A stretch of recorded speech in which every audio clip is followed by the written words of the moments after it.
everybody, welcome back to my Daily Dose with Tim. Today is Season 2, Episode 29.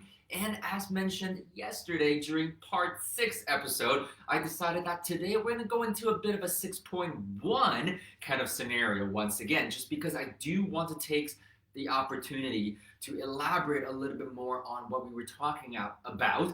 Plus, I've gotten more and more messages now, and funny enough, because earlier this week, I think a lot of my videos were actually not being able to get published in certain groups now, and that actually resulted to a lot of you becoming a bit more proactive and reaching out to me to look for my videos.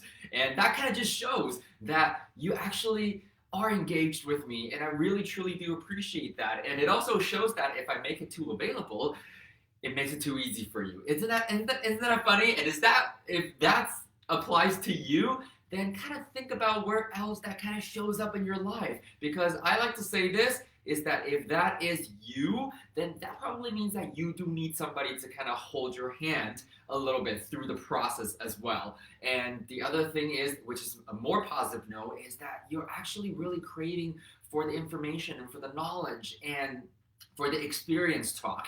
And the other thing that I really want to quickly comment on is the fact that a lot of you now are really messaging me going, you know what, thank you so much for the timeless content that I'm sharing with you. Because to be really, really honest though, at the end of the day, just because I've had my fingers in a lot of different pots and a lot of different income generating instruments and different businesses myself outside of real estate, I can really basically say that a lot of the fundamentals and the foundation, the concept and the mindset are all interchangeable. It doesn't matter which industry you go into. And this is why I keep saying we're just really leveraging real estate as the vehicle here. At the end of the day, it's ultimately about elevating your financial literacy. And that's really what I want to share with people, because I'm just a simple guy. I'm an immigrant to this country, and English is not even my first language, which is why a lot of the times you actually kind of hear me think a little bit still, even though I've been here for about 21 years now and I've been teaching for a while. However, sometimes just because it's not my first language, it's still not all that natural. However, the point is, I just feel like coming from a different culture, a completely different mother tongue, and if I can learn this and implement this and create the life that I've always wanted when I was growing up, that my parents weren't able to create for me, and God bless them because they did their best to give me their best as well. And I just feel like it's my job to take it to the next level. And that's the thing. I really do truly subscribe to the whole concept of you are ultimately responsible for your own financial being. And if you're married with kids, you're probably even more responsible for people that do rely on you as well. And so I just want to say that I really, I feel blessed to have been able to build a platform to share all of this with you. So now that being said, even though a lot of you guys are now starting to understand and you're giving me the positive comments and encouragement, there are still some of you guys that are like, oh, you know where you're at, because we're engaged in dialogue. So I'm just gonna address this right now, because I've actually answered to you individually already, as you know. However, the point though is the fact that I've got some people that ask me, so did you know about this bylaw? Did you know about this rule in this municipality, in this little town, in a state that I've never even been in myself, for example? And my answer has always been no, and it doesn't matter.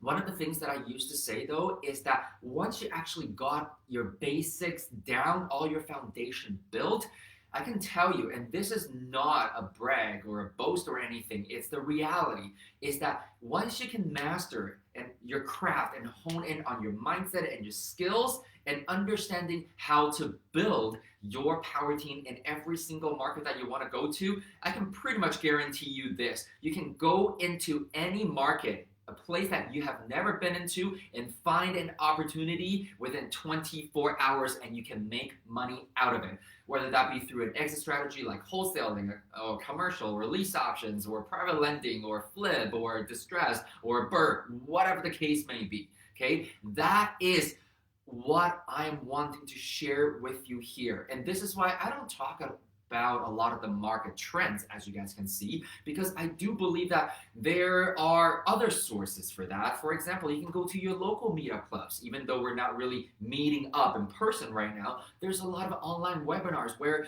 they give you the blow by blow and the updates in terms of what's happening in a certain market. And if that's your chosen market, remember S&P, decide your strategies first before you pick your markets that will contribute to your strategies. And once you hone in on your markets, then seek out those information. A lot of real estate investing clubs out there, they have that. And in Canada, we have quite a few very well known clubs around the country as well. And that's what they're there for. However, we're here for financial education first and foremost. So master the foundation and hone in on your craft, on how you can actually build it like a business first. And honestly though, tonight I even hopped on somebody else's webinar just because I keep saying this. I'm not a know-it-all, and I don't ever want to be, because remember, if you walk into a room and you're the smartest person in that room, you're in the wrong room. And, well, you know what? I'm in this room by myself right now, to be really honest. So I'm both the smartest and the dumbest at the same time right now with you all. But the point is, honestly though, that's what I want to do here. And this is why I can legitimately tell you when you ask me, oh, did you know about this rule? Did you know about that law? I'm like, I don't know. For example, some of you guys ask me, did you know that Airbnb does this? Just because we have Airbnb as an exit strategy in our portfolio, it does not mean that I know the Airbnb guidebooks from beginning to end. And that's not my job, because we have short-term property managers who do that all day long. And so, again, if I need certain information or intel or knowledge even, I will go straight to the source. However, that is the power of having a proper power team is all about. And so the other thing is, because we've been sort of going through the 5 different ways of creating financial freedom in 5 years or less, and yesterday we were in the 4th way now, basically, and I started to showcase the whole control without owning concept. And one of you guys, so cute, you texted me, you messaged me, and you're like, so really, I'm sensing a trend here. It's either buying income properties or sell all of your properties. I'm like, well, you know what? Again, it's not a one-size-fits-all kind of scenario. However, yeah, ultimately speaking, it's about control without owning. And if what that translates into is liquidating all of your properties, take out all your equity so that you can basically just be the middle person or be the lender yourself, that's awesome. Because for a lot of you guys, you might be starting out like I did. I had some qualification, I had a decent paying job. However, because this is real estate, it doesn't matter how much money you make or how much money your parents have given you or you've inherited from any other sources. At some point, if you do want to scale up in this business, you're gonna run out of capital and you're gonna run out of qualification with major lenders, which AKA is cheapest money available usually. Okay, and so what I'm really saying here, though, is the fact that at the end of the day, yes, it is about control without owning. And I've seen so many people that have come up to me and say, hey, you know what? I want to learn more about this because so-and-so passed away and I inherited this, or you know what, my parents are still alive. However, in order for them to, minimize taxation, whatever the case may be, they're starting to pass down properties to me, or they're actually buying properties and my name now, but I have no idea how to do this and I don't really want the headaches. So I don't know if any of you that's watching this right now is already experiencing that or have heard of stories like that, because to me they seem to be happening quite often. The point that I'm looking to make with you here is that it is never about the property. Once again, it's never about the property. It's about the wealth and the income stream that come with the properties portfolio that you have. And the other thing is, if you want to pass something down, because a lot of us, we want to do what we call creating a legacy for our children and the generations to come, maybe. However, one thing that we tend to forget is the fact that wealth is not measured by how many properties you have in a portfolio. We always say that wealth is measured by, a lot of you probably got it already, time. Because time is everything, okay? Remember, this is why we call it a rat race. High income, high expenses, or whatever income you make, typically speaking, you're probably spending pretty much close to what you're making. And what that really means is that you don't really have much either stashed away or to sustain you should anything happen. However, the whole point though is, I'll just give you a quick example. Let's just say that if your monthly household expenses is $5,000, because that's the baseline we've been using this entire time, okay? And a typical middle-class family, probably depending on at what stage in their life, let's just say that they have $200,000 in savings in total, okay? So that's actually really, really, really good.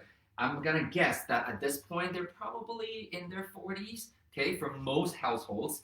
And so what that really means is that if they have their savings and nothing else, and when I say savings, I'm including pretty much anything that could be liquidated to turn into cash. So $200,000 divided by 5,000, that's how much? That's basically 40 months, okay? So 40 months is how long that money can sustain that household, and divided by 12 months, that's about 3 years and 4 months time, okay? So that's how wealthy you actually are. So we measure wealth by time. However, let's just say that you've got a portfolio, however, it doesn't have a lot of equity, but it is spitting out $5,000 every single month in cash flow. How wealthy are you? Till the end of time. Till the end of time. I really want you to take a moment to really let that sink in. And this is why so many people buy real estate or leverage this vehicle, in my opinion, the wrong way.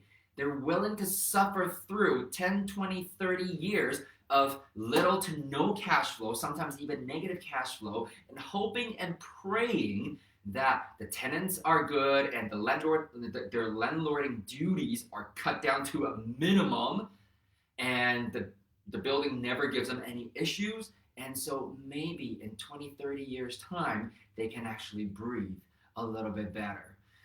I don't know. That's not something that I really want to put myself through. And obviously, as you guys probably can tell, I made a very conscious decision not to put myself through that. And this is why I will forever be biased about getting properly trained about investing and elevating your financial education. And more importantly, what you really want to do is make sure that you get a mentor or a coach or both.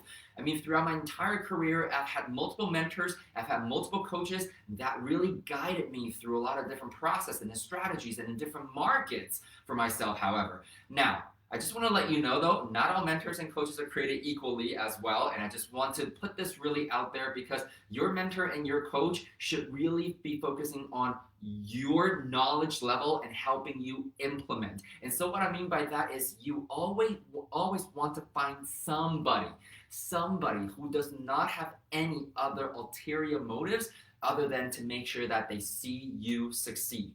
Okay, it's no different than when we used to go to school, the traditional schooling system. We paid our tuitions, we go to school, and we get teachers, and sometimes we get really good teachers who really have our best interests at heart. They truly do want to teach us and share everything that they know with us so that we can succeed in life. Now, one of the best things that I actually really learned from one of my mentors is this whole concept, and we call it Be the Bank.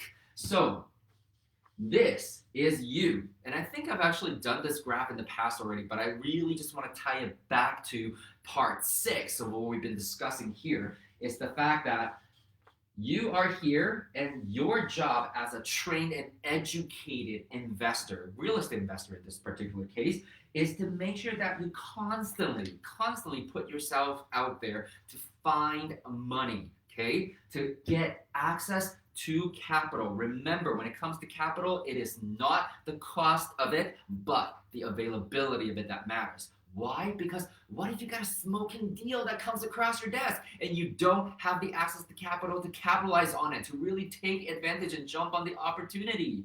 So the other side of that now, as you probably guessed already, is being able to locate good deals. And that takes effort, that takes work, and that takes learning and education and people holding your hands at every turn. I'm not gonna lie though, I've had mentors and coaches. Again, I didn't know because I always go into every relationship where I'm the student with hope, with faith, with trust, with belief. However, there have been times where my mentors or my coaches, they mask themselves as mentors and coaches, and all they wanted to do was train me enough so that they could sell me a deal that they were fundraising for. That's not what I'm teaching you, by the way, and that's not what I teach my students, and that's not what we're doing here. What we're doing here is to make sure that you understand this equation, because inevitably this is what we ultimately become. And it's something that I actually didn't really understand in the beginning. However, as the years went by, I really truly realized that that is the whole process of control without owning. And if this is not quite clicking yet, I just want you to take a look at this little graph here again for yourself.